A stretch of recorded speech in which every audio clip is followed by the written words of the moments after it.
Good evening, wherever you are on this plane. It's wonderful to have everyone here, and we can see people are tuning in.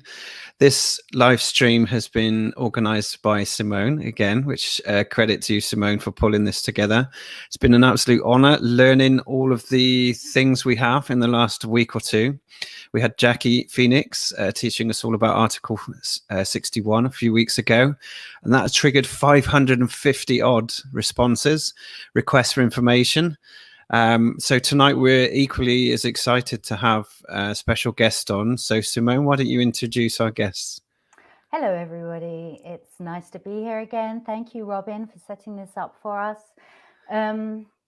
I want to introduce you to my new friend, and my new friend is Daniel. Daniel is up in Bolton, but we crossed paths. Well, I'll let him tell you a bit more about the story, but it all came out of the bottom of the last chat that we had, the last interview we had with Jackie. It was yourself, Robin, who came to me to tell me that there's this group of gentlemen who are already have been exploring different ways, not just Article 61, but other commercial routes or recourses or remedies that can be undertaken through the common law. And it was just really interesting that we ended up having this conversation. There was a group of us, and everybody, I'm going to introduce you to Danny, because this guy is gifted. And I know that you won't like me saying that, Danny, because you're so humble, but honestly, you are very, very gifted. The way that God has wired your brain, it's really special. And I really want you to share with everybody else your journey and the processes that you've undertaken and the understanding that you've gleaned along the way, because I think actually it's really helpful, and it's going to be really helpful. Thanks, Simone. So why don't we start at the beginning? Welcome, Danny. If you'd kindly unmute yourself, that would be great. And why don't you give the viewers, as Simone asked, a little tiptoe through your journey? What got you started in this? I've known pretty much all my life there was something wrong, but until like 6 years ago, I started seeing the cracks. Started with a TV license. I've never paid one of them in 18 years, but every process that these corporations are putting out, it's all the same. It's all linked, and just off the back of me knowing things was unjust, unright, and the back of the TV license, I've just started learning. 5 years ago, I've been full on learning, and this covers every cooperation because they're dead. So, I mean, just under the simple maxims of law, only a man can deem another man liable. So when you've got like the council, it's soulless. You know, they cannot form a contract with any living man. And the fact of the matter is, we're the masters, we the people. You know, these corporations. We will get to that, Danny, because we need to take people on this journey, because not many people are even going to understand some of the concepts that you're going to lay out for us. So why don't you tell us about your accident, because this is what triggered. You were telling me a bit about your childhood and the way you grew up and the difficult challenges that you faced then. But there was a moment in time in 2015 that was a catalyst for this journey that you're currently on and have been for the last 5 years. Why don't you, because actually it's a miracle what you told me. So yeah, it was a kidney and a pancreas transplant that was due to diabetes. I got that at an early age, and that's where I believe I had my wake up. I wasn't eating properly at the time. I went into hospital, obviously because of my illness, and I was pumped full of this sterilized water. And then after my operation, I've been cut open twice. I was on the normal ward. I couldn't really tell you if it was 5 days, 6 days after. There was no process of time, obviously. I was flat out most of the time. I had this vivid dream where I'm claustrophobic anyhow, but I was clawing through mud. I ended up kept being dragged back, and I got through brambles and thorns and that. I was getting dragged back, and then I eventually broke through like pallets to see like overwhelming bright light, and I was sat upright. That's the first time I ever sat upright after my operation, in a cold sweat, shivering, and I believe that was my enlightenment. You know, the story of Jacob Israel, the land of Peniel, and all that. I do believe that triggered everything off. From that point onwards, I've been able to memorize stuff. I've been able to see stuff, and things resonate with me, and I can return what I've read or what I've been told, and that. So I believe that my accident has put me on this path. Interesting. Because when you were younger, you suffered with dyslexia, right? And you know, language, even, you know, to write sentences and to read sentences and formulate them, you struggled with that. And now, after this incident, it's almost like the mist, the fog just disappeared. That's right. Yeah. I started breaking words down. I've reading dictionaries, etymology dictionaries, and finding out where words originated from. Like I said, for me, the most imperative thing of this journey is the language. You know, it's every document you get from a cooperation is perjured. So, I mean, when you go to court answering these documents, yourself has committed perjury. And this is the problem we find in a society, because most condemn somebody speaking a truth anyhow, but these persons can't even read or write their own name. You know, they can never ever be a name capitalized properly in English in the noun. You know, and the language is in all your bills comes in many different forms of foreign language. Right. Well, let's go back, because it does all start with language, and it's really interesting, Robin, because when you look at the scriptures, the sacred scriptures, you see in the beginning in Genesis, where the Tower of Babel with Nimrod in Babylonia and Babylon, and he wanted to create one world religion, one world governance, one, you know, this is the new world order back then, you know, 6,000 years ago. And they built the tower to try and get up to heaven, but God confused their language. And so it's really important that people understand that the reason why we are where we're at today is actually because of the language and how much it's been corrupted. And this is what it goes back to. So you had that ancient civilization where in biblical terms, you see confusion of language, that they spoke Babel. It was confusion. And then you see the same thing happening in the Roman Catholic Church. You see it in the Vatican when they changed everything to Latin so that people couldn't understand it. And then you also see it today.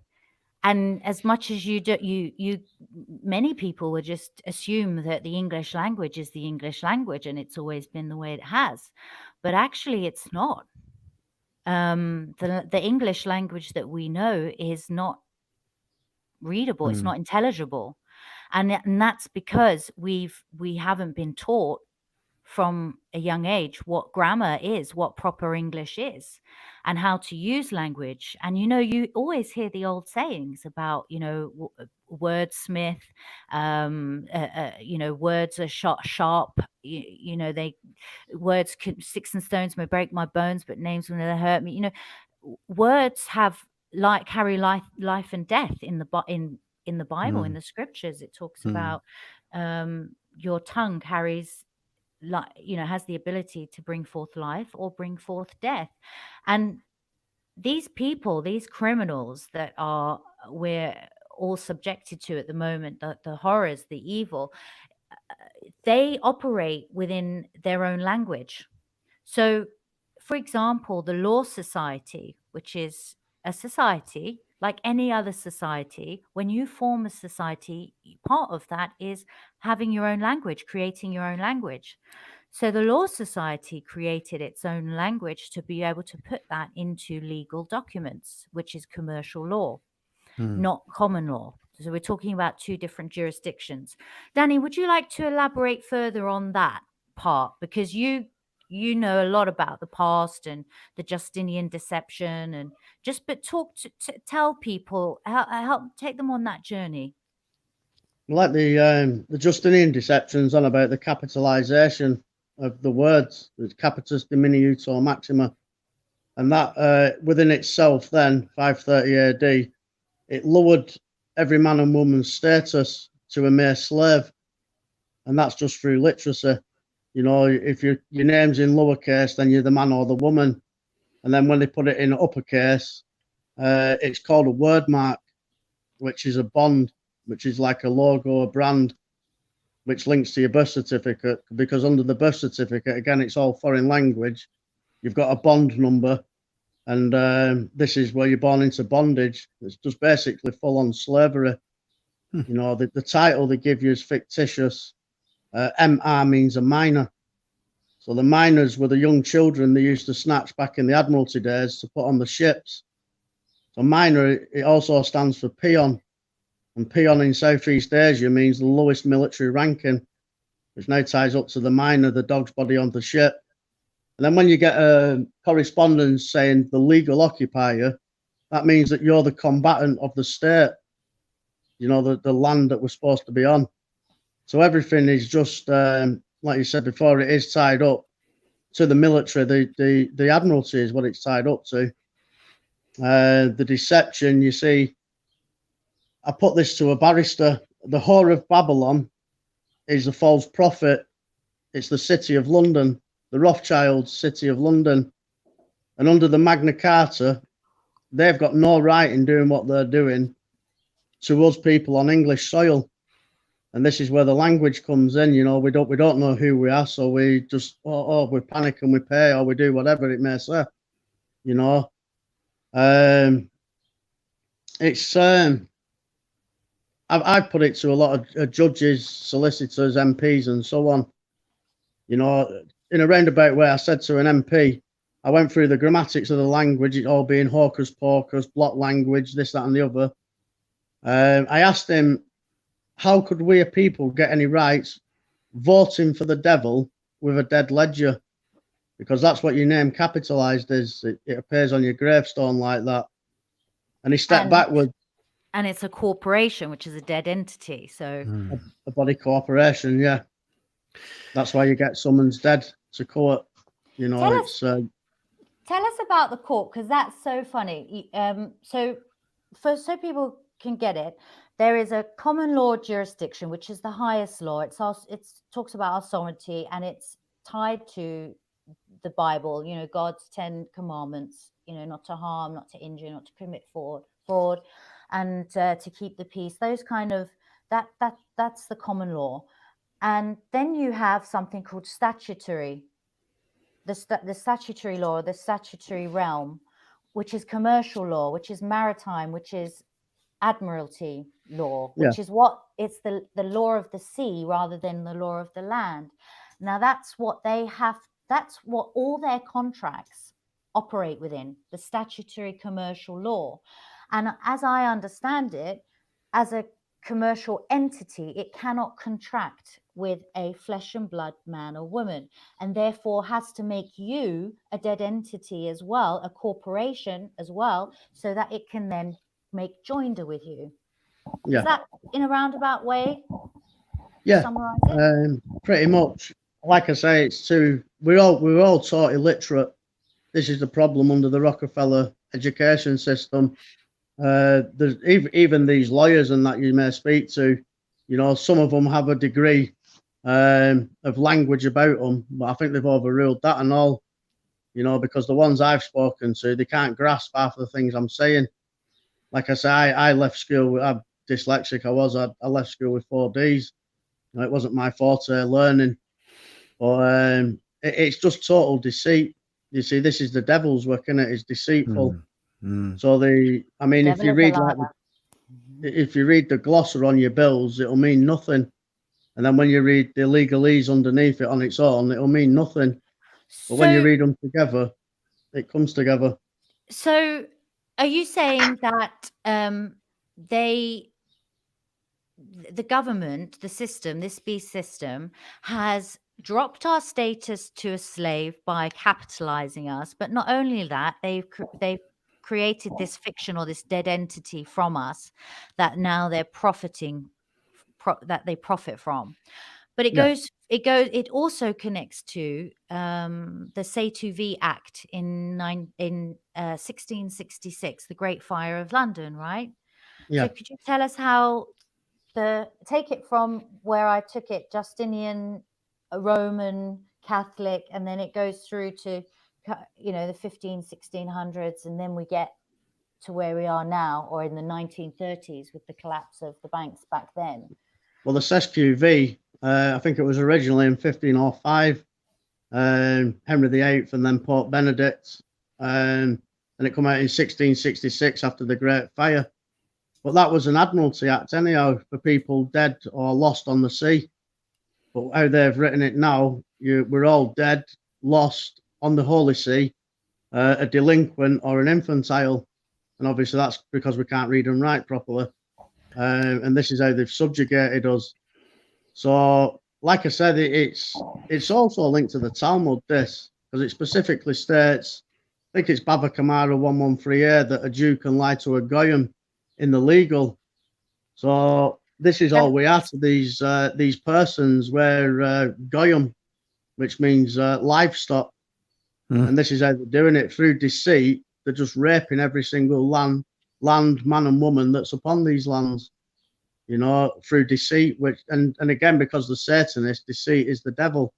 It's the devil's work. Yeah. When you ask them for these styles manuals and dictionaries, they look at you as if you're mad, because obviously half of these have been taught and they will never understand the simple capitalized words. You can get any dictionary, English dictionary, and there will never ever be a capitalized word therein. Because a capitalized word doesn't exist. It doesn't exist in the like English. You were explaining to me about the Bible in the courts, how they fraudulently. So just explain a bit about that as an example to everybody. Well, the Bible, the King James's Bible, is full of glossa. It starts off with a capitalized I. That goes down 3 lines, and then the rest of it is in sync. IN is upper and lowercase capitalized, and then everything else is normal English. But you see in the King James's Bible, the Lord is a massive L, and then everything else is capitalized ORD in a smaller format. So that's a poisonous word, that when you read it grammatically, it doesn't really say anything, and it's all capitalized. So, I mean, that King James's Bible, it's got all sorts of flaws in it, especially with the glossa. It's got things usurped in the borders, and this is what they're doing.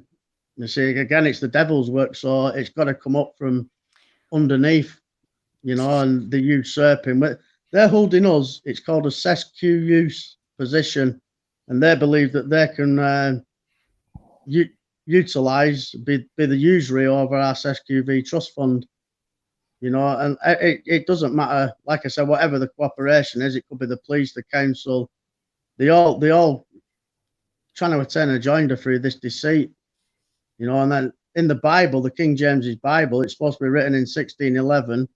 It mentions the Queen, it mentions the government, and we didn't have one then, not in 1611. So really, you shouldn't be swearing on books, especially ones that you can't read and understand.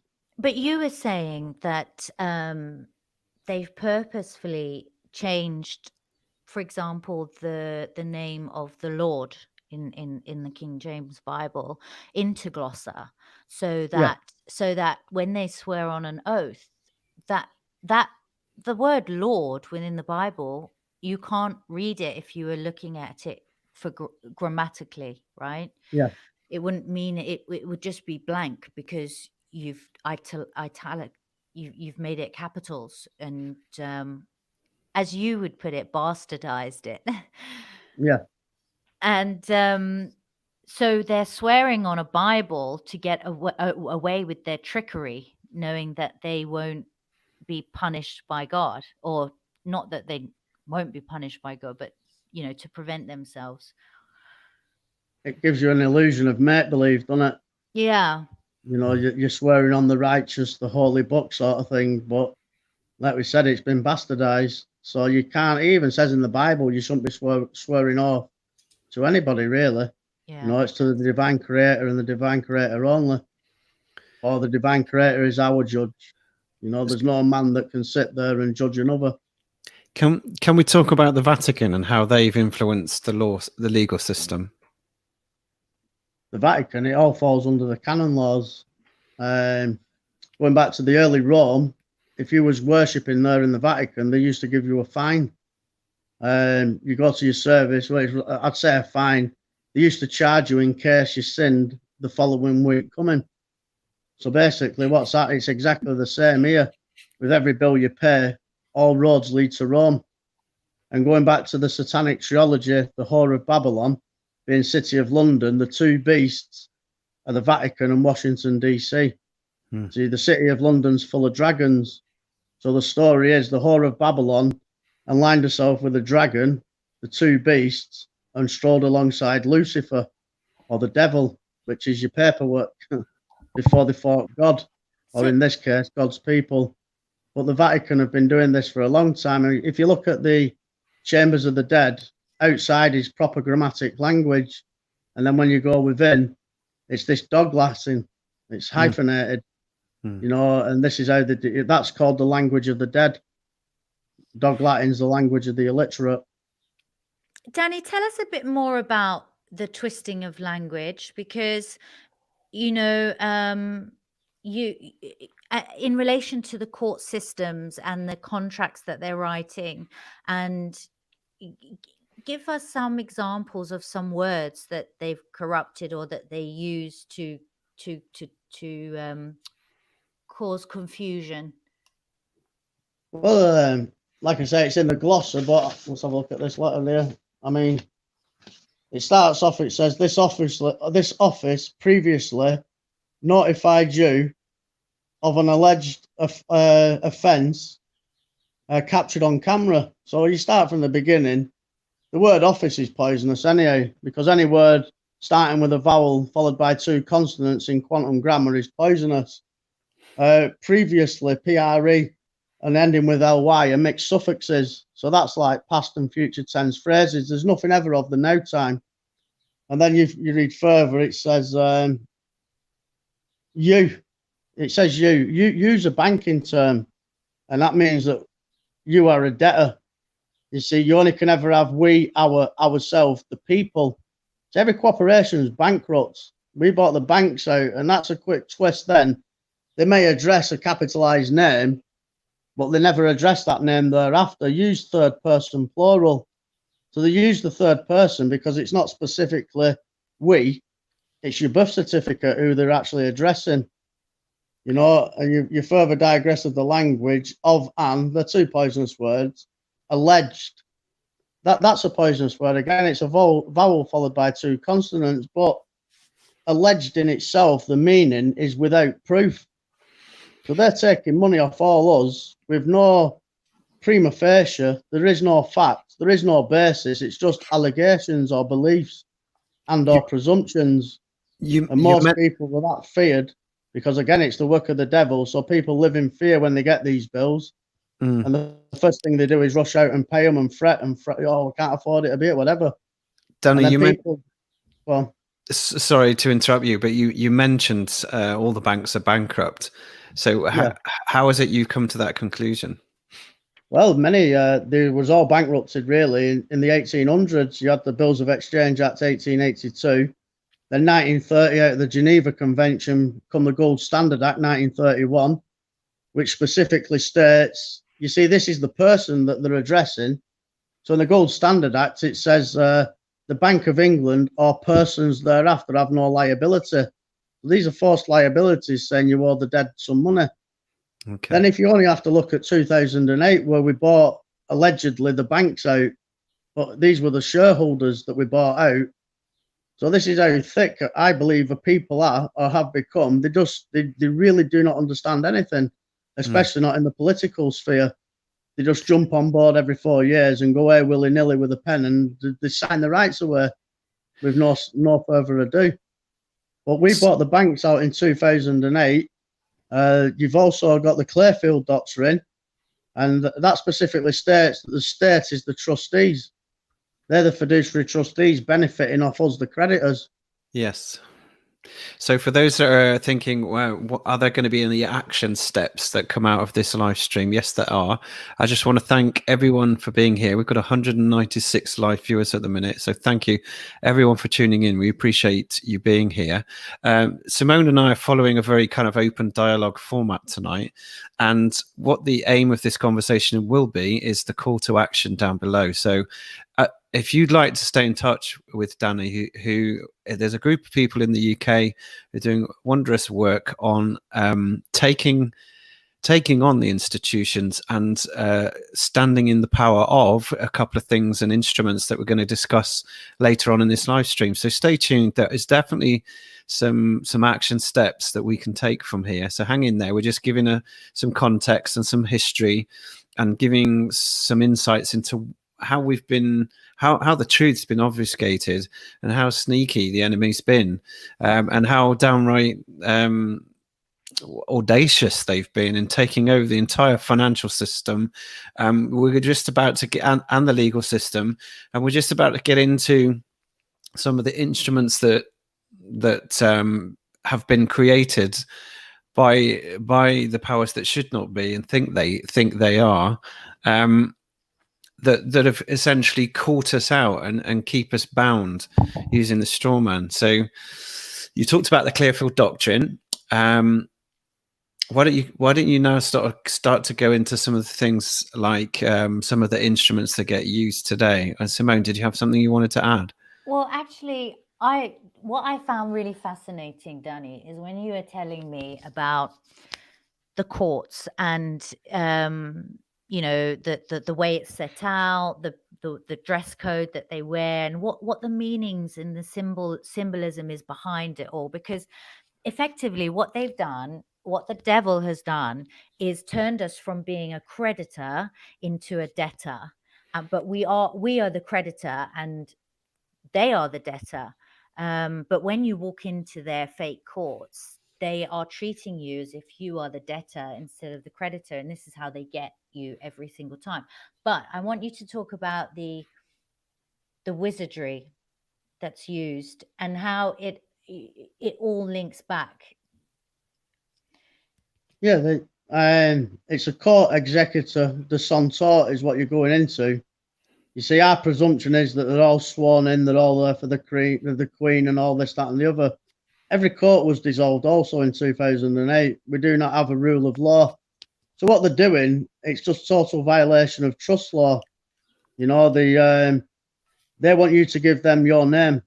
And when somebody gives them the full name, you now become their trustee.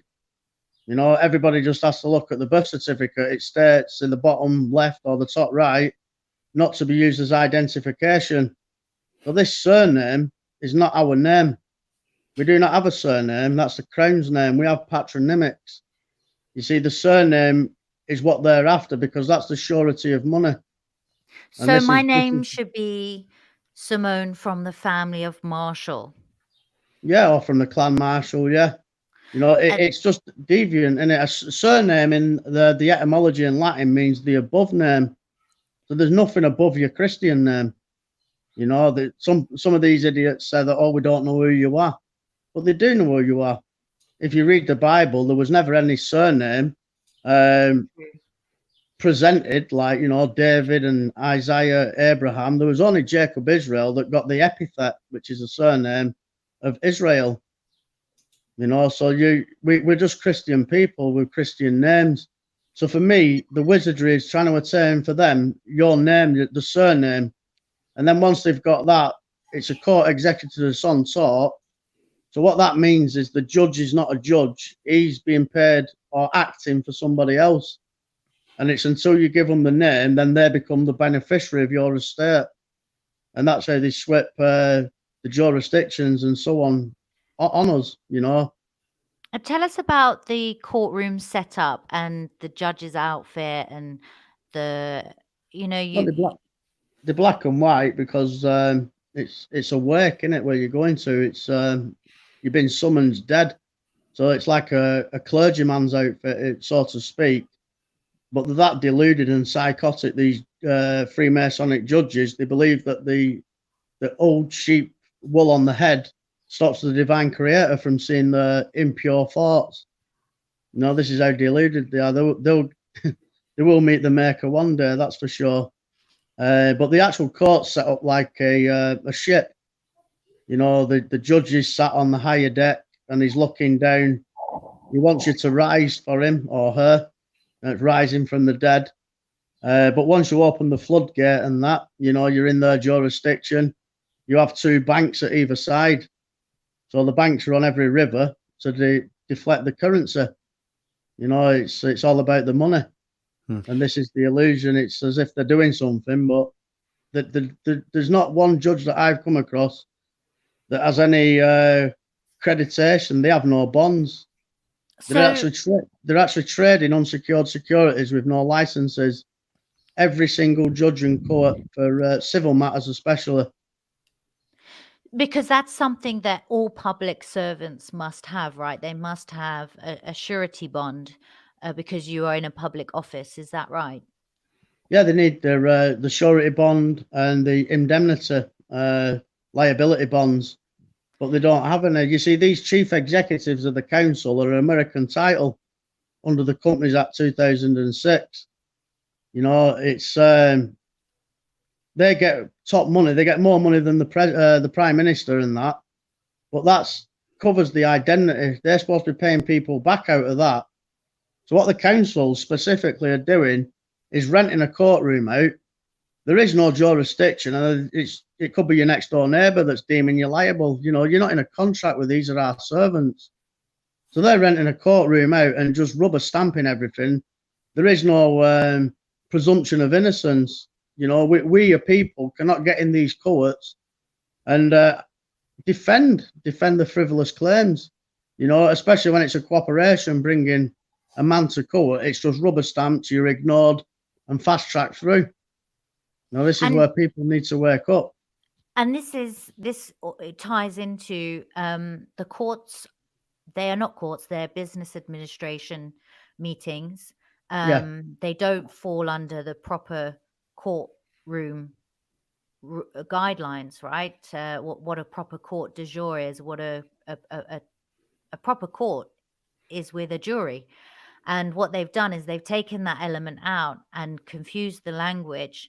And every time you step in there, Joe Bloggs steps in there, they are none the wiser to being a dead corporate entity, and therefore create this joinder with them, which offsets money on their side, because they basically capitalize on that. They create a bond. If you, for example, if you go to jail, if you get sentenced to jail, they take out a bond on your prison sentence. It's off your birth certificate. It's all off the birth certificate, the SESQV trust fund. You see, the national insurance number they give you is the dividend of your birth certificate trust fund. This is what these foreign lawyers and legal EU Bar Society are doing. They have no claim of this land. These are our lands. And this is why I get really wound up with persons amongst us. And I'll be discriminate using that word. Sheeple may be better. But, you know, our grandparents fought for these lands. And then you've got this fake tribe of persons purporting to be Jewish, these Khazars, that have no claim to any land. But they've taken over everyone's countries. Wherever there's a fractional reserve bank, is debt slavery. So they've raped the lands. We can't fish our seas. I mean, what sort of idiot believes this? You know, who are the government who are there for us to protect and serve? How can they say that we can't fish our own lands? You know, that itself caused havoc in the fishing industry. There's many men that have lost their jobs. I mean, this was what we was born into. You know, some of them, and they can't fish our own waters. So basically, like I said, going back to these, and I will say the word idiots, those who vote, they all are, you know, they really need to think what they're doing. Everything's been sold. The NHS has been sold. Yeah. You know, all your councils have been sold. We don't have the police. These are little piggy banks. This is why they come and hit you with a civil charge. It says in the 9 policing principles, they can't get involved in acts of parliament. They have no warrant card. They have no oath of office. You know, and again, it's all allegations like this letter here from Nottinghamshire Police, alleged speeding fine. You know, they want me to give the name, but they can't do anything, it says, because I've not given my name. I'll just ignore them. If they want to take me to court, then so be it. But, you know, we'll deal with them when we cross them bridges. Like, look out if they do see you in court. Yeah. Well, I've got this one here at Bolton Magistrates in Wigan. She's running scared. I put her on notice under the Roman Canon Law 2057. Phoned them up the other day. It was Friday last week. And ironically, she was in a meeting. So I explained what I wished for. The woman said, I can't help you, phone back. So I phoned them back. They blocked my number. These are public buildings. So I had to 141 her. And then when I phoned her back, the same woman picked up and said she's in another room. I said, could you not get her? She said, I can't. So I phoned back a bit later. And ironically, she'd just gone out. And this is what we're dealing with. It's a fiction. Everything, it really is a fiction. You know, well, obviously the reality is your friends, your family. Well, friends is questionable, and family, I suppose, to some extent. But, you know, your pets, your friends, your family, you know. It's like if you get a car, it's registered with the DVLA. So it's only the illusion. You may believe it's yours, but within the paperwork, it's not. You know, same with your mortgage. The bank saw your signature on.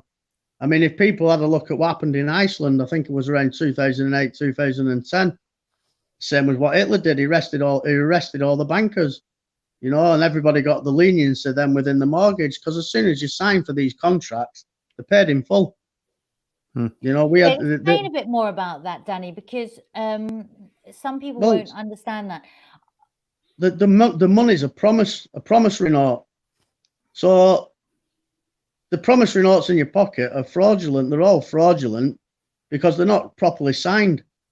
You know, and it's questionable if that man or woman whose signature is there on it actually lived. So a promise can only be made. It says on a note, I promise to pay the bearer, right? Yeah. So you've got this illusion that you've got money. You go and work for it, and you give somebody a tenner or a 20 for your shopping or whatever, and you've got that illusion then that you're actually giving them something of worth. But you can never make a demand, as it says on the note, for the money, because the Rothschilds have robbed all the gold. They robbed your lands. They're giving you these debt slave tokens because they're Satanists. And the only return, well, what we give them is everything. We give all our sacred time up. You know, people are working 40 hours a week. You know, you'll never get that second, that minute, that hour, them hours back ever again. It's gone. And all you get at the end of the week, it doesn't matter if it's £1 million or £1,000 or £10. It's all one of something. And that's where the presumption kicks in, you know, because zero means nothing in numerology. So you've got these debt slave tokens that you believe are of worth because of the hardship you put into attaining them. You know, and you're not being paid in full for your time lost. But like you said, the promissory note, only real men and women can make a promise as a wish. You know, and this is the deception. That's why your signature creates. They're using our signatures to create their debt-based currency. You see, like with your mortgage, once you sign for your mortgage, the banks sell that on, and you get a portfolio of holders on your mortgage. You know, the banks keep selling that promissory note on, rather than it stopping at the person who they've given it to, sold it to. There was a concept that one of our colleagues said, which was for any of the contracts that you sign, so your gas bill, electric bill, insurance contracts, mobile phone contracts, all of that paperwork essentially is kind of paid in full on signature, isn't it? Out of your bonds. Can you talk us through that a little bit? Well, the banks. Every direct debit that you've paid, the banks have been paid. You see, as soon as you sign, it's a financial instrument, is what you're signing, masqueraded as a bill and all this nonsense. But the banks cash in on that. So whatever your contract's for your direct debit, every time you pay, the bank get paid that money. So and what they've not disclosed is the indemnity bond, you see, because they've not disclosed that. It's called a statutory indemnity clawback. So for every single direct debit you've paid or people's paid, you can get all that money back, every single penny. And it doesn't matter if it was over 6 years ago, it's not statutory barred. So you can claim, I said 20 years direct debits have been going. I don't know how long off the top of my head, but say for instance, you've been paying them since they started 20 years ago, you can claim all the money back for the longevity of the contract or the terms, you know, whenever you sign for it. So is it just the value of the direct debits, or is it the entire value of the contract? So if it was a mortgage of say 200,000 and the interest over 25 years was another 100, let's say, so total payable 300, what is it that you could claim back?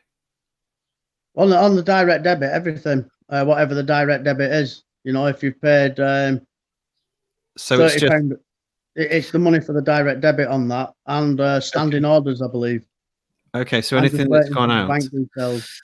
So the cumulative balance of everything that you've paid up to date is on direct debit and standing orders. Okay. It's similar to the PPI. Remember, they started paying people back 5,000 plus. Yeah. You know, because of the conned us again. No matter what a bank does or a bank manager, I've dealt with loads of them. They're all parasites. You know, because, and I say that because these are Freemasons. These are the scum of the earth. And the Freemasons' rule is about enlightenment. So once you show a bit of intuition or enlightenment, there is no happy medium.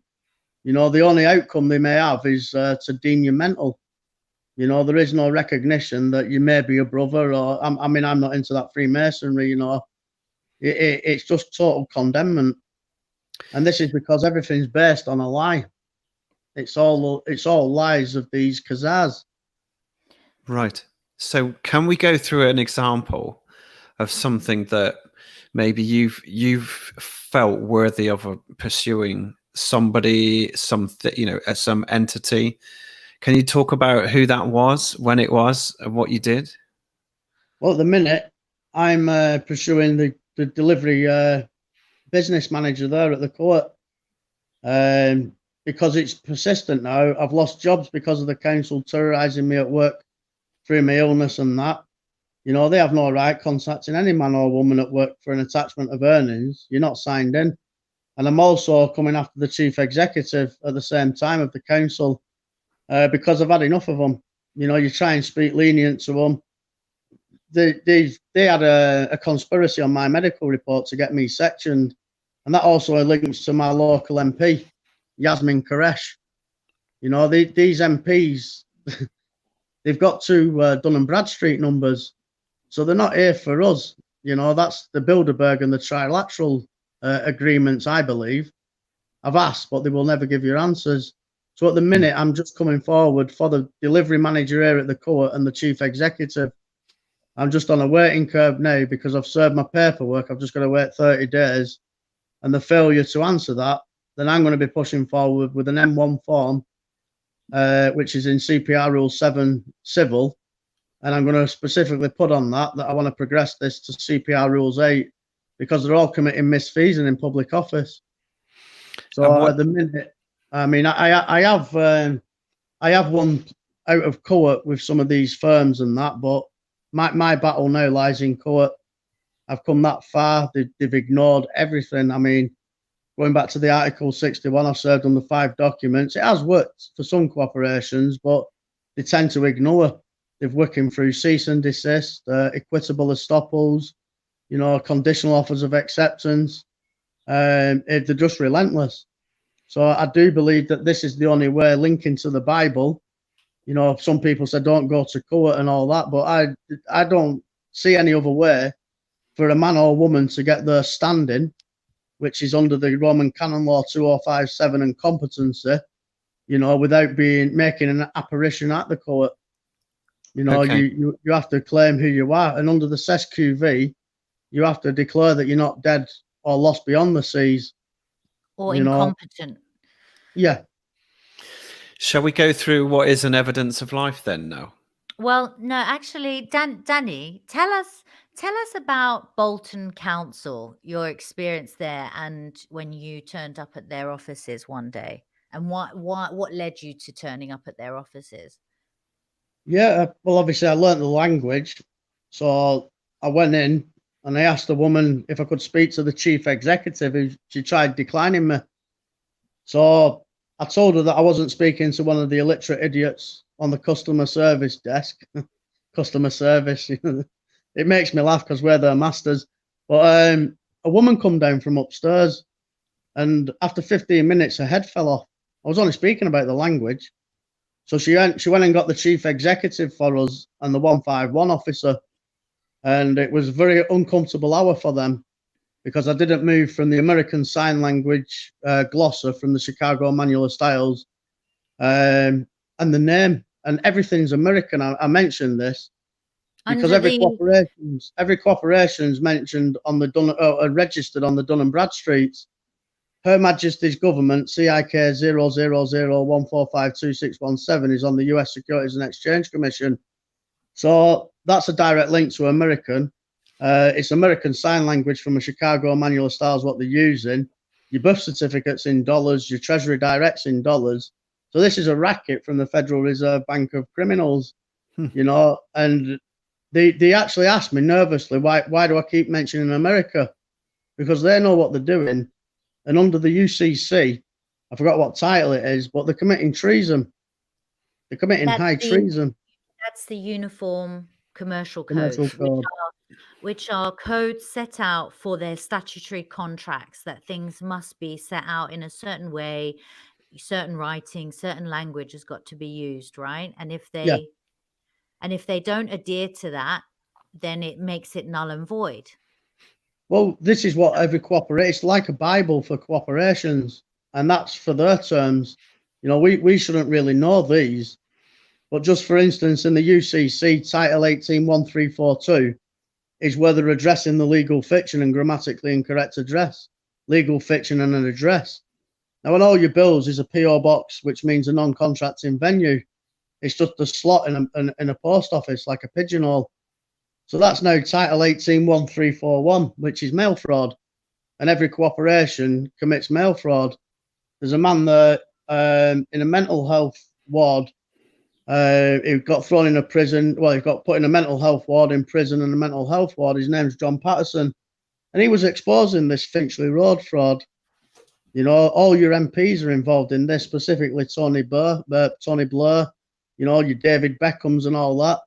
And this is what it is. They just got like, it's a building, nobody occupies it, nobody goes there, but it's got thousands of addresses operating from that one place. It's 798 780 Finchley Road, you know, and he's been sectioned for exposing this. But every corporation is deeply involved in mail fraud, and they're all addressing your birth certificate. So even what you're saying is, this is a technical way of getting them in their own language. Basically, because they are not adhering to the UCC codes, which every corporation has to comply with, or it's a code of conduct. That in itself is grounds to make a claim. For me, yeah, saying? Because it's fraud. It's fraudulent conveyance of language, which I believe is under Title 181969A of the UCC. But they're subjugating you into a debt slave, which is Title 421994. That's the position, that's the legal fiction title, MR. And then you've got the Peonage Act to back that up, 1867, the abolishment of debt slavery. So in hindsight, I've eradicated debt slavery. We all know we're debt slaves, but it's full-on slavery. I mean, if I was just to say to you, oh, you're such and such, that's your name, give me your full name, or demanding a full name, irrelevant of what you give me, and tell you that's not your full name, that's full-on slavery. If you're not in a contract to these corporations, they've got no right, no point of addressing you. And when they're demanding who you are and telling you who you are, you know, under Genesis 1:26, we've got dominion over the surname, the name that creepeth upeth, all fowl in the sky, all fish in the sea, all creatures on land, including those that creepeth upper. So the Bible is our remedy. I firmly believe the language in the Bible, but you know, we're a slave to the system, and it's full-on slavery. I mean, you've got these idiots going around, oh, black, white lives matter, gay, right? It's a nonsense. You know, we're all the same. It doesn't matter what you are. And if you believe that you deserve more rights than somebody else, well, it's my belief that you should be shot dead for being an idiot. But, you know, we've all got unalienable rights that are being encroached on and trespassed all over by the dead. And just for those who've joined us in the last sort of 20, 30 minutes, I just want to repeat what we said right at the start, and that is that Danny belongs to a group of gentlemen who are absolutely ace top people at this whole subject. And what Simone and I are really keen to do is put some step-by-step instructions on how we can take action ourselves. So tonight is more of a conversation. It's more of a, who is Danny? What's he been up to? What kind of things can we learn from him? And it might seem a little bit sort of meandering, but don't worry, because Simone and I will put together a pack, and all you have to do is email Robin3108, as it says on the bottom, at hotmail.com, with the subject of exit info, with a space in between exit and info, and we'll stick you on our mailing list to receive that in due course, because Simone and I are on a steep learning curve right now, aren't we, Simone? And we want to make sure that what we capture is something of value and something that we can hit hard as a, well, don't want to steal Simone's thunder at the end, but certainly don't want it to just be one or two individuals. So welcome everyone. Thank you for joining. Go ahead, Simone. Did you have something? No, it was really just, you know, I find it very fascinating that this whole deception has been hidden from the whole of humanity, basically, and it's been lost. You know, when you're born, the birth, you registering your children is actually giving your child away to the government. It's giving your child over to the state. You registering your car is giving your car over to the state. You get a notice back saying you are the registered keeper, but you're not the owner anymore. You've basically given it over to the Crown. So you give your children over to the Crown, you give your car over to the Crown, then you buy a house and you give your title of your land to the Crown, and then you're taxed throughout your whole entire life, well, apart from when you're a child, on your employment. But not only that, you're then taxed on your pension at the end of it. So it's double dipping the whole way through, because also when you take a mortgage out, what that any debt that is attached to you, once you've signed for something, that signature becomes a bond. That's what I'm learning. So if I take a credit card out, credit card company, yeah, here you go, here's your £10,000 credit spend limit. But that in itself allowed the bank to dip into my trust fund and take out that money. And so when I'm paying back that loan, I'm basically doubly paying for the luxury of borrowing my own money. That's why mortgages are proven now to be fraud. And there's actually case law that proves that it's fraudulent on a number of reasons. The main one is that it's not a contract. It's not a legally binding contract, because two men didn't sit down and have a meeting of minds and then both sign it at the same time with a witness. You basically sign this deed, it goes to the bank, they release the funds, and that's it. Where's the meeting of the minds, and where's the two signatures? So that, you know, that in itself is fraud. And then there's other reasons why mortgages are fraud. But the main thing is that they are double dipping. They're going into your signature as a license for them to go into your trust fund, take out those funds, and then charge you extra and interest for the luxury. It's the sacrificial cow. You see, I sent you the Treasury Direct on your birth certificate. I won't mention what what it is, but you've got the I bond, the E bond, and the EE bond. So they've taken 3 times on any bill that they've sent you. They've already been prepaid. Every bill is prepaid. It says bank giro credit. So they've taken out of our estate that our grandparents and great grandparents have gifted us and fought for. You know, this is what they've stolen. and then they make us pay again. Just go back on that though, Danny. The story of the sacrificial cow, if you kill a man's cow, you replace the cow, and then you replace it with a further 3. So there's 4 cows. So that's all subliminal, because the devil worshippers, they've already been paid 3 times. In the 90s, the late 90s, these corporations got done for treble dipping. They're actually quadruple dipping on the minimum. And we're the sacrificial cows, which ties up to that satanic book, the Talmud, you know, where a Jew can lie to a goyim in the legal. The word goyim means you're an animal, so you're livestock. And it says this on your birth certificate, fidelity.com, common stock. So you're an animal. The people are voting for these parasites. These are the all. I don't care if it's Tony Blair or if it's Theresa May, Boris Johnson, Donald Trump. They're not here for any of us. People really need to grasp this, because men like myself are getting condemned for speaking some substance. You know, I'm not saying I speak facts all the time, but to the best of my knowledge, you know, I'm open for to speak to anybody, you know. But I mean, to be condemned straight away, and then they're going voting for these compulsive liars that is proven every single time they vote them in. It's just an absolute absurdity, you know. But they're taking from us at least 3 times from our estate before they want us to pay them again. Which is worth in the region of. Well, Danny, you were saying that actually it didn't even start with us. So my grandparents, their grandparents go all the way back. Because since 1666, since that act where the Great Fire came in, the Parliament passed this act through the Sestuve Act, which declared every woman, man, and child lost at sea or declared dead, which meant that every estate of every man, woman, and child was taken into trust by the government, by these corrupt criminals. And what they did is they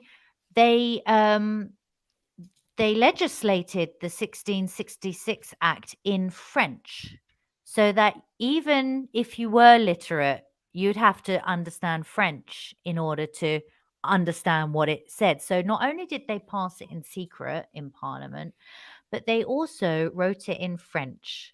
And it was basically, this act said that anyone can claim back their estate that is entrusted to the government within 7 years.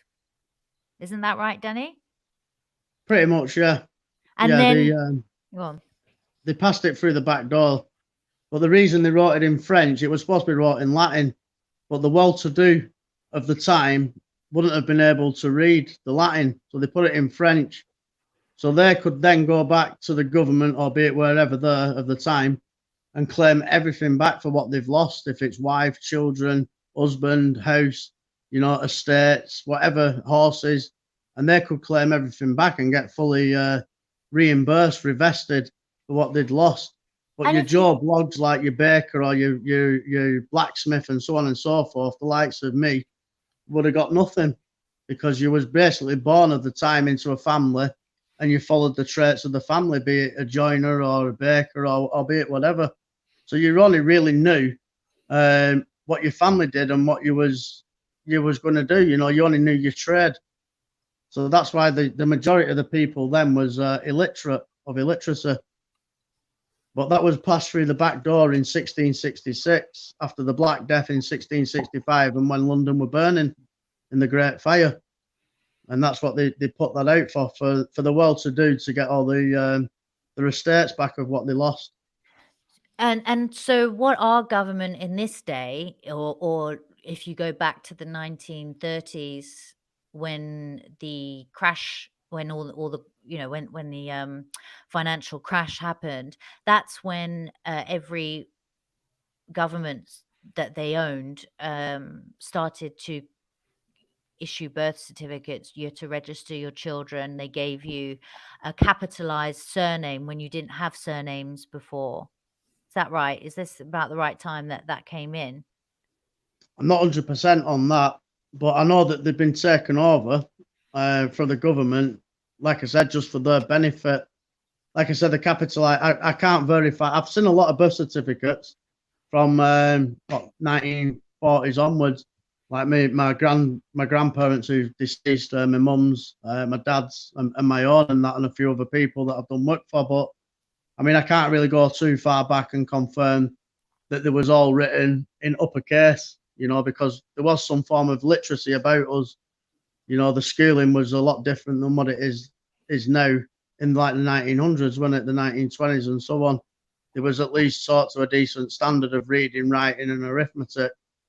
But I mean, the only thing that I do understand with this is that they've just taken our estates, and all your MPs are there. They're just raping us blind, you know. And this is what's happening. They're taking from our estates these corporations, and you know, they're all pocketing. You see, your local council will have another company. Your local council, everybody's local council, will be a secretary, which come from the word secretariatum, which means persons in office to keep a secret. And they're working for all your local MPs. You see, this one here in Bolton's called Bolton Innovation Technical Centre.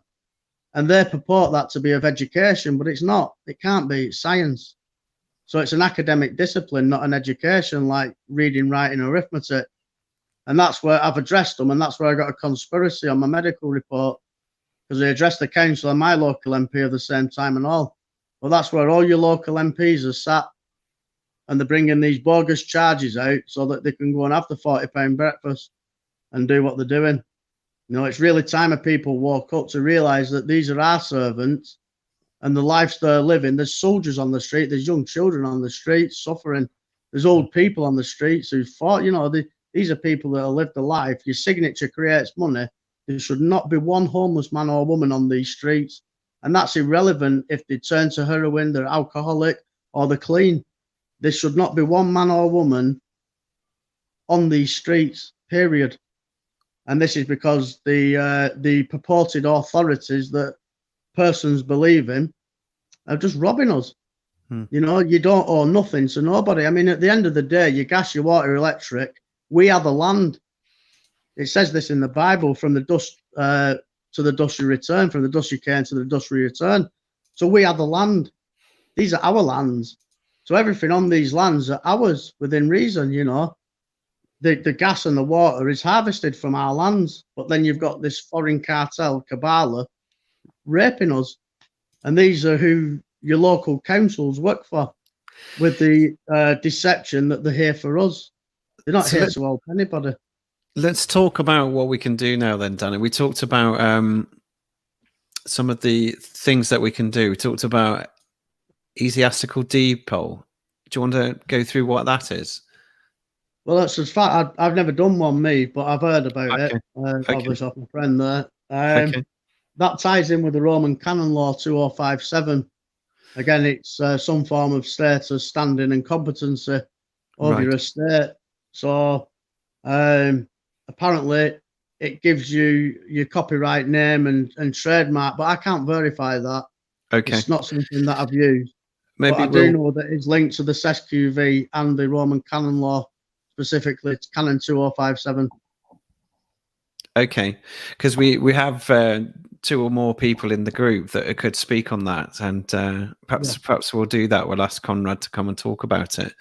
Simone, did you have anything you wanted to ask? Not really. I mean, we were talking before about, Danny, you've obviously spent a lot of time researching this stuff, but also when you open this box, you start to see other things so differently. And you were explaining to me on one of our conversations about the Wizard of Oz. Do you remember? Yeah. And you explained how that tied into the 1930 Geneva Convention and the 1931 gold standard. Do you want to explain about that? Yeah, well, that's really interesting. Well, they took the gold bullion in the Geneva Convention that's in the Gold Standard Act 1930, 1931.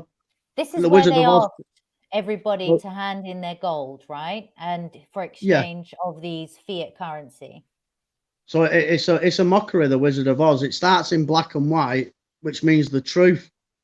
So it was under the truth while we had the gold currency and that. So it soon switches to colour. which that is Title 18, 241, 242 of the Uniform Commercial Code, the deprivation of our rights under the colour of law. So the yellow brick road is gold. OZ is ounces of gold. It's not Oz. It's the Wizard of Ounces, and they're following the yellow brick road. You know, she's had a house stolen off the bankers. You know, and that's when it goes into the colour of law. This is what they're doing. So it's proper in your face. And it starts off as the truth.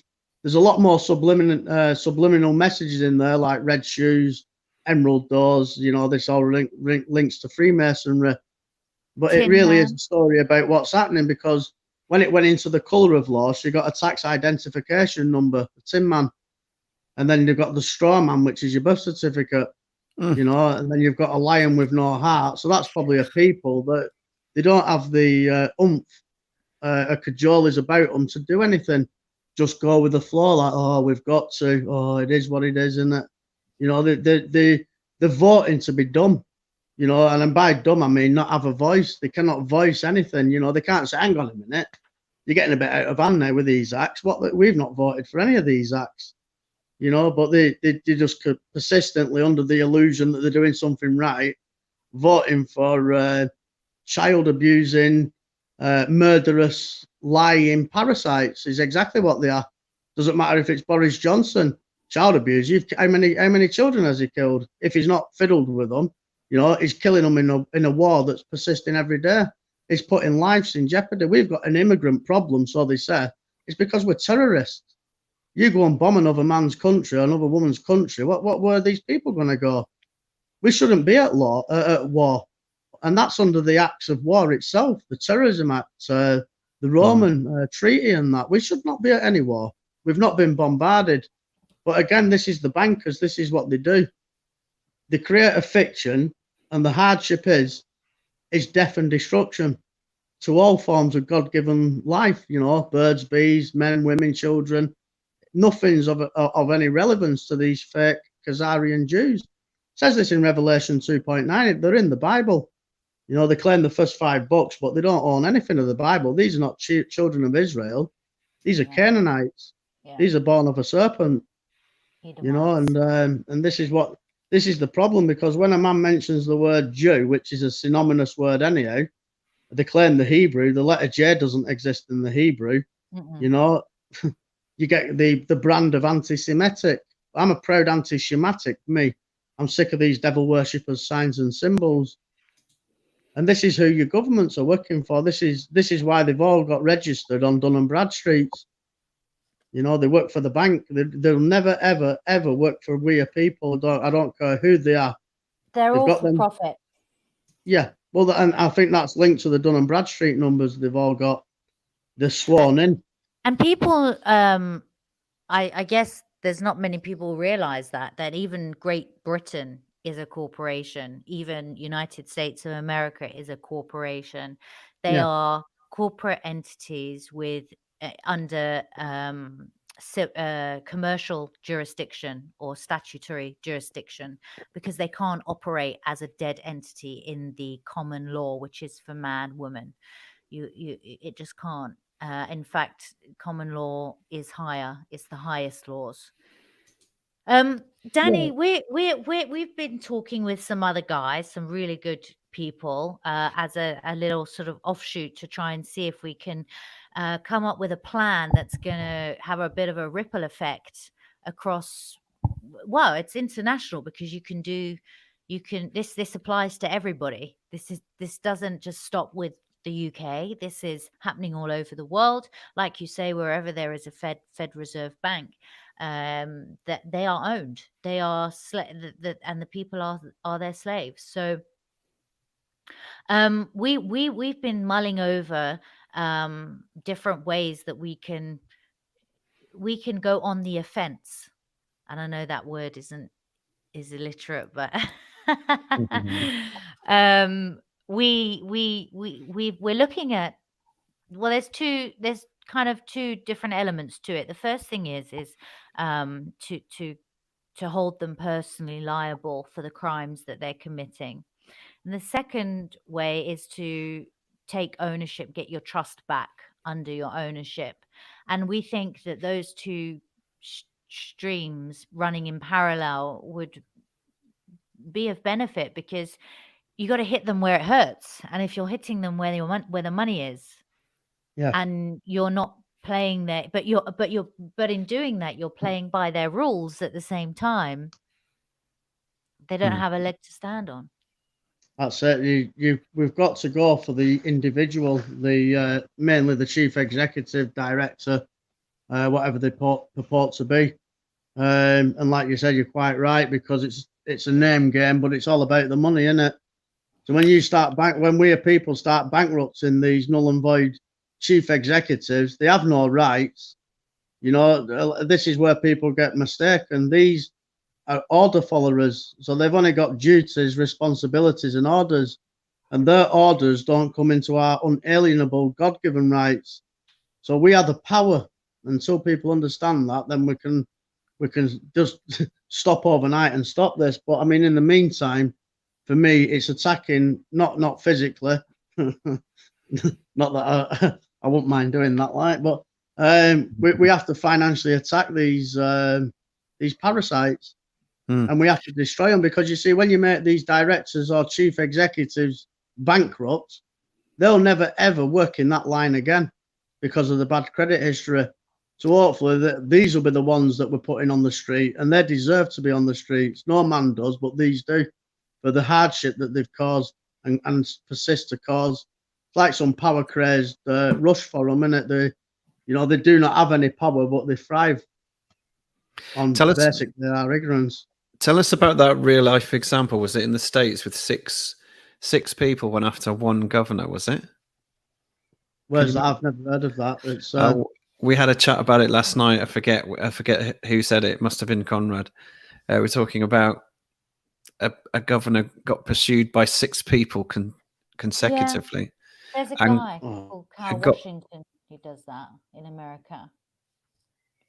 I think Danny must have accidentally bowed out, but I'm sure he'll join again. So where I was going with that question is, I do remember in the conversation we've had with the other guys that someone has actually done this, and they use some instruments called commercial liens and torts. Here he is. I'll just bring him back in. Sorry about that. No problem. We were talking about, maybe it was Conrad who mentioned it. It was a governor in the States. 6 people went after him, and I think they used commercial liens and common law torts. I think I might be wrong. Maybe we should schedule another conversation if Conrad's up for it. But essentially, they went after him and made him so bankrupt, he's completely unemployable. And you remember that, don't you? And this is where my mind's going with this is a coordinated serving of papers by 5 or 6 people in a location, a local location in the UK, in the US, wherever, where there's a coordinated attack that literally sends shivers down the spines of any councillors, governors in that area. So Doc Michael, they went after him personally instead of going after the title of office that he occupied. Thank you, Doc Michael. The same thing, very similar thing with Cal Washington. He's part of a movement in America called In Power that I've seen recently. You can actually go to their website and check them out. They've been doing a lot of things in terms of smart meters, doing exactly what you're saying, Danny, going after them personally. And they've had huge success. And when you listen to his story over the last couple of years, he served these commercial liens, which sound fancy, but all it is a claim. Claim for injury, claim for loss, a claim for harm, but holding not even person, it's the man or woman. And instead of going because you can write to the CEO of the corporation, but you're just writing to the dead entity, and you can't you can't take them into the same court, which is the common law court, which is where you want to get them. If you're going after the flesh and blood man or woman, you drag them into a common law court, which is where you get your remedy. Well, it's like I said, all the courts are dissolved. The passage in the Bible that stuck with me all through my childhood, obviously, you've got the book of Daniel, being called Daniel, but it's where Jesus beat them all in their own courts with their own laws. And I think this is the hardship, you know, for anybody, because it is quite a lot of education. You have to be sharp, you know, because like I said, these are wordsmiths, some of these judges and that. But for me, from what I've witnessed on my journey, when you're dealing with the dead, they'll override you every time. But if you get the man in his private capacity or the woman, then you've got at least some sort of even playing field, battleground, you know, because you're both, a man's bringing another man to court, and they must allow you to speak, you know, especially if you're bringing the claim forward. You're the claimant, they're the liabilities. So I think that's where the battle needs to be won. For me, the liens and the torts are all good. I mean, I know that Lance, he was bang on with the torts and that, but there's a lot of people out there that have done these liens and, you know, they're praising them, but they've not done nothing. You know, you can't get a remedy because I believe they're asking for too much money, first and foremost, in the region of billions and trillions. You know, I mean, when you're asking for, we are all priceless under God's law anyhow, so they're quite right. But I think the banks won't cash the liens in because of the billions that they're asking for. It makes a mockery of the whole system in itself. I mean, if the bank are paying out that money, you know, where's it coming from? They're in debt. Yeah, absolutely. So I do believe you'll get some form of remedy through them, maybe like cease and desist. You know, they'll retract what they're doing. Or the other hardship with the lien. Well, maybe, especially if you get their address. This is the hardship with doing liens and torts. You need their private address because now you've got a capital to come from, be that the house, the car, the possessions, the ornaments, whatever, the bank account. You know, you've got them. But that's the hard thing. You can't get a business's details. They just ignore you. So I'm at the stage now. I mean, I've looked into the lien and tort process. I'm not dogging it because it should work accordingly. It's quite a beautiful thing. But for me, my battle lies in court. You know, I want my estate, I want full revestment that's gifted under their acts. And I want my status and competency addressing immediately. You know, so let's put this into context. So Danny here has been at this for several years now. Is it several years now, Danny? Yeah, six years or so. 6 years. Some of your friends have been doing it for longer. And what's happening here is we're condensing all this knowledge. And Simone, bless her, only woke up to 9/11 and all the everything, took a whole bucket full of red pills in December last year to January, and look how far she's come.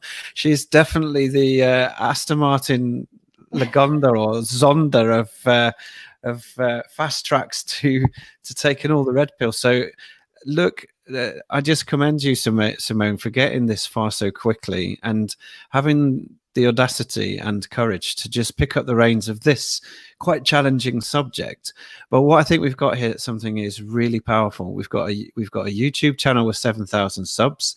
We've got a Facebook group with 17,000 members, and quite a lot of very keen people who are keen to find out what's possible here. So with this platform and the people that are in this kind of power group, if you like, I'm seeing the opportunity here to condense and leverage everyone's experience, to wait. Maybe it might take a few weeks, a few months to get through some of the learnings and the hurdles that the guys have got to get through. But how powerful would it be to have power groups in every city that are going to learn some of these things? And let's face it, I've seen a lot of comments in here, and I'm learning myself in this subject. It's a challenging road. It's got its issues and pitfalls, but I do see power in the numbers. So Danny, why don't you give us an idea of, you know, some of the pitfalls, some of the risks, but some of the, also paint a picture, if you will, of what's possible in your eyes.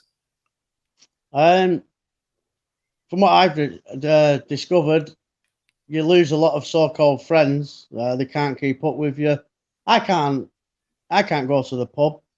I can't go in there speaking about football that I used to follow avidly, or Coronation Street in EastEnders. It just doesn't fit my cognitive. I can't speak about that absolute nonsense that most believe's real. So you lose a lot of friends, depending on where you're going and who you're attacking. You may get a conspiracy on your medical report and or mentally sectioned. You know, I know a few people that have been sectioned for no warranted reason, shall we say, under the 136, I think it is section 136, 135. Wow. So you know, it's a very solitary journey. You know, for 5 years, you know, if you're not comfortable with yourself and within yourself, then it's definitely not for that man or woman.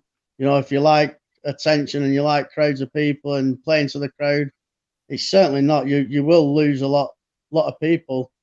You know, you'll be degraded. So it's just true. about being within. It's just about being within yourself. It's your own self-confidence.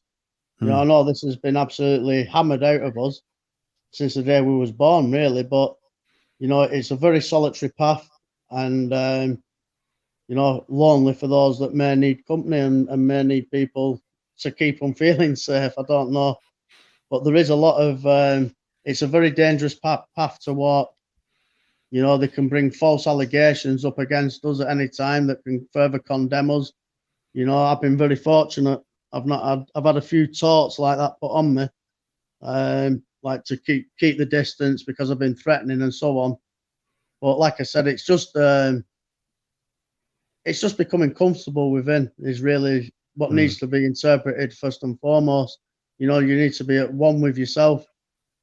You know, because there's times. I mean, there's times I've hit brick walls. I've thought, oh, I've learned what I've learned. I can't go anywhere.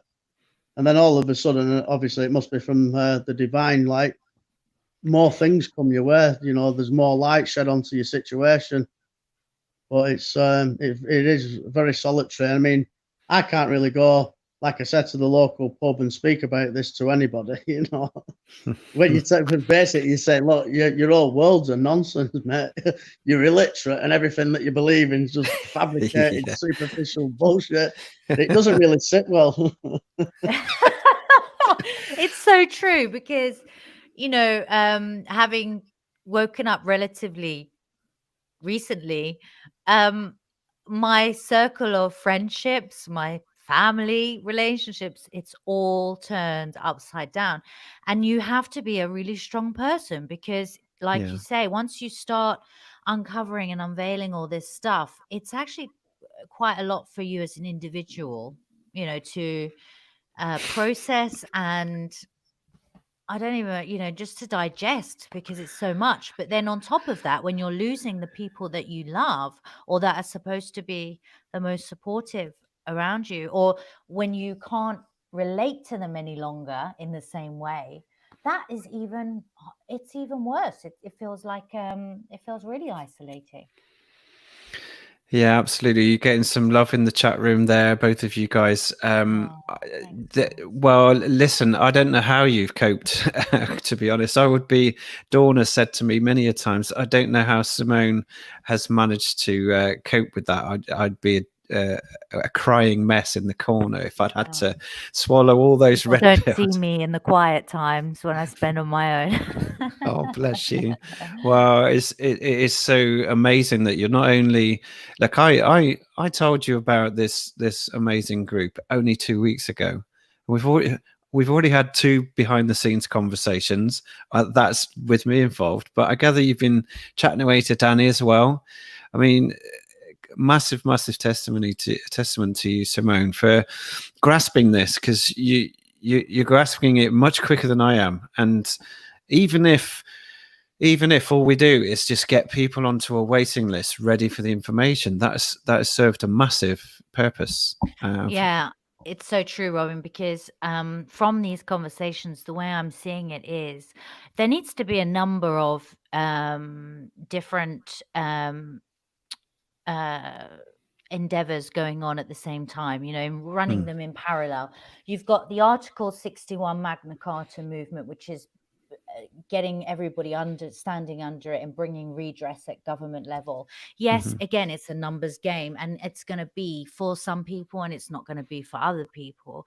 And then you have this common law court where you can it's a court, it's a tort of law. They're causing harm or injury, and you can go after the individual person. Now that's going to appeal to a number of people to do that because they feel more comfortable doing that.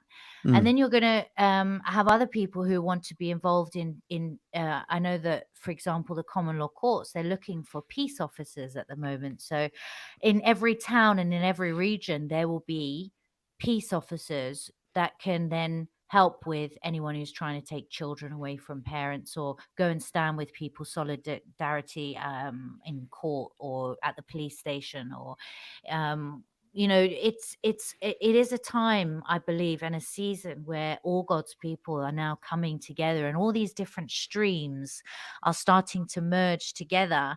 And I think all we need to do is say to people, well, where is your entry point? What risk are you willing to take, and what time are you willing to invest? And if it is just writing a letter to your local authority to get a freedom of information request, then that's so be it. But you're playing a part, and I really think that this needs to be you need to be supported in doing it.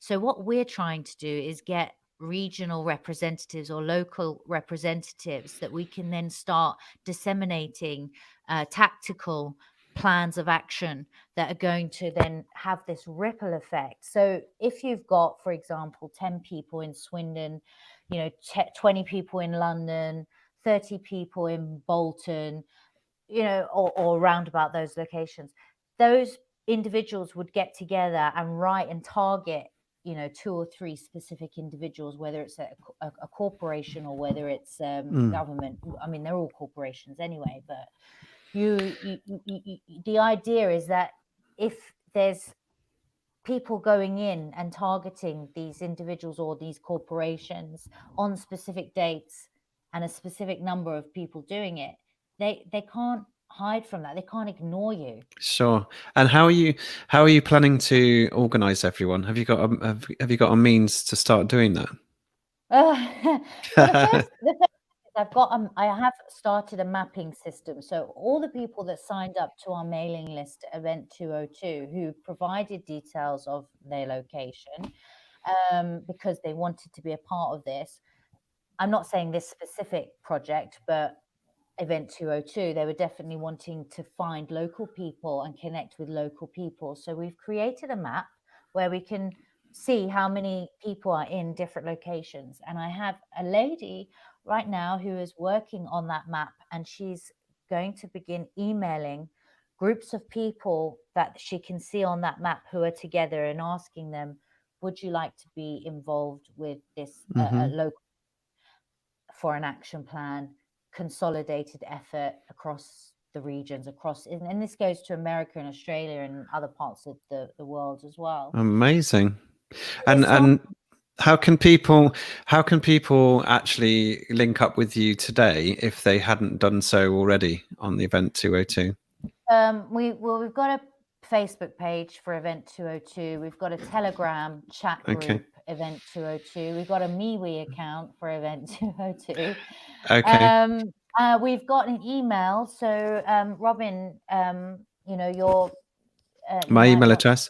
So yeah, I think what would be useful is if people want to join the overarching Event 202, what we'll do is if you can email me, robin3108@hotmail.com with the subject exit info as shown on the scroller there. We'll assume you want to be part of Event 202. We'll get you to the overall database, and I'll also keep you on the list for follow-up actions with anything Danny wants to do, or anyone in that sort of Article 61 commercial liens and torts principles. Anything along those lines, we'll get in touch. So, Danny, is there anything we've not asked you that you wanted to cover off tonight? Because we've we've got time. You've got the microphone. Anything you want to say?